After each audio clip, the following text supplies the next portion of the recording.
Sihor Godavari school પાસે પાણીની line leakage, બેફામ બગાડ, તંત્ર તમાશો જુએ છે। સિહોર નગરપાલિકા શહેરી વિસ્તાર તેમજ ભાવનગર મુખ્ય હાઈવે રોડ ઉપર આવેલ જે સ્કૂલ નંબર 5 પાસેના ખૂણા પાસે પાલિકાની મુખ્ય પાણીની લાઇન છેલ્લા ઘણા સમયથી લીકેજને લઈને આ પાણી લાઇનનો બેફામ વેડફાટ થઈ રહ્યો છે।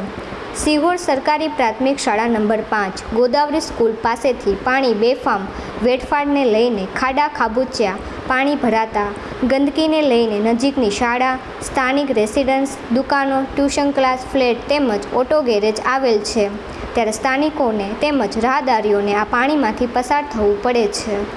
વહેલી તકે આનું નિરાકરણ કરવામાં આવે તેવી માંગ।